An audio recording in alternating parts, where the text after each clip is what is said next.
Di umano gawin ito sa kamote at mas lalong sasarap pa ang merienda.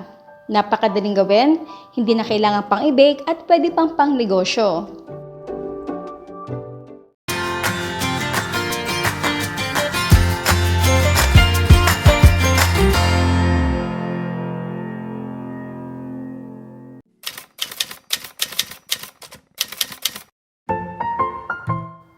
Bago natin balatan ang kamote, linisin ito para hindi matransfer ang dumi sa kamote. Or pwede rin namang balatan then hugasan pagkatapos.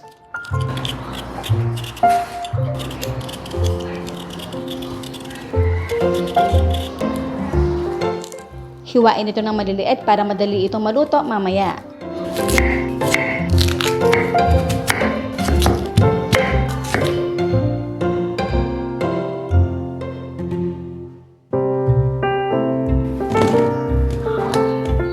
Over high heat, steam ito for 10 to 15 minutes.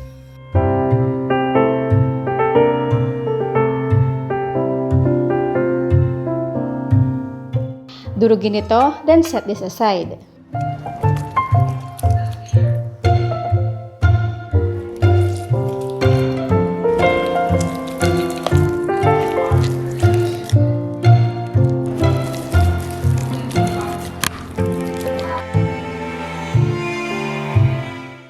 In pan over medium heat, tunawin dito ang butter.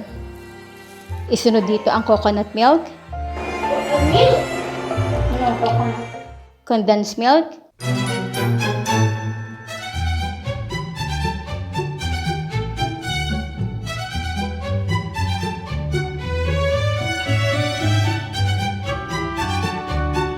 asin at vanilla essence. Haluin ito frequently hanggang sa ma-absorb na ang liquid. Tumatagal lang ito ng 20 to 25 minutes.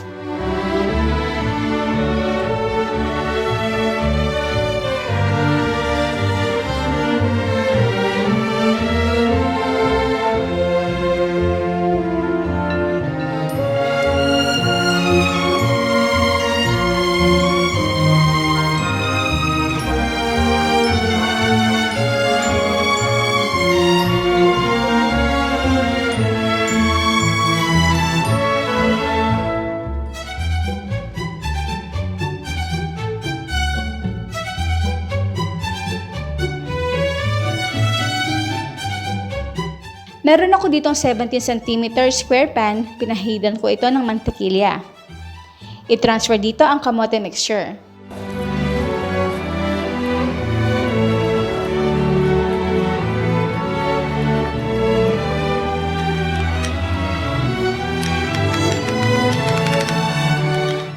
Hindi naman masyadong matamis ang ating kamote mixture, kaya perfect ito i-partner sa caramel sauce. First, tunawin mo muna natin ang cornstarch at tubig.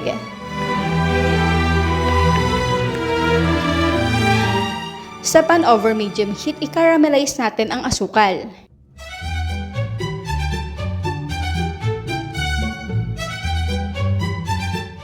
Dahan-dahan natin dito ilagay ang tubig.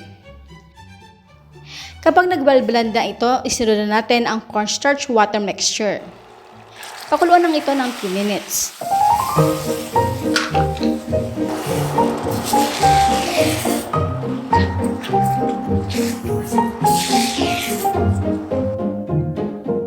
Off the stove, then i-transfer natin ito sa kamote.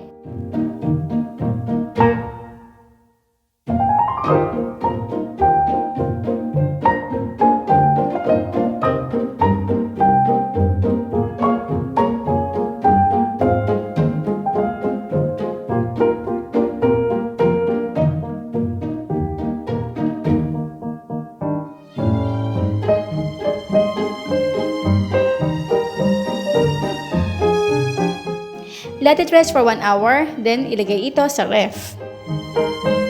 For toppings, cheddar cheese. And now is done, our Kamote Cake Delight.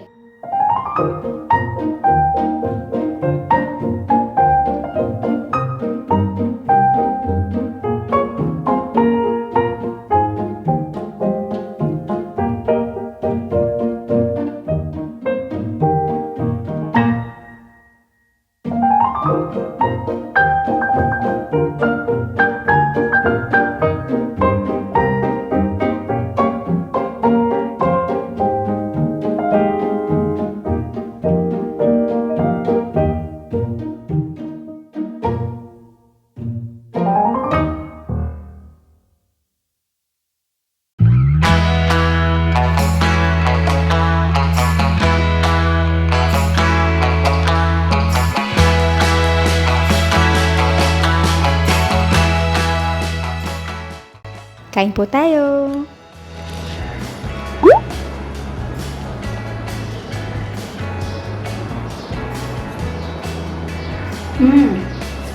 Sarap! Creamy. Guys, this is really must try new dessert. Ito yung karaniwan na ginagawa natin sa ating pudding, pero ito kakaiba. Yung kanyang sugar caramel sa top, ang sarap. Sarap kasi, lambot to.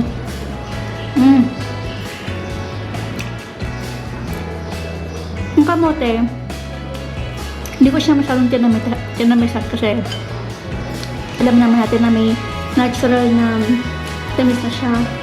So, ito nila yung top. Ayun yung magpapa-add. Ang sarap guys. Promise. Ito pa yung cheese natin. Nagpapabalance ng ating dessert.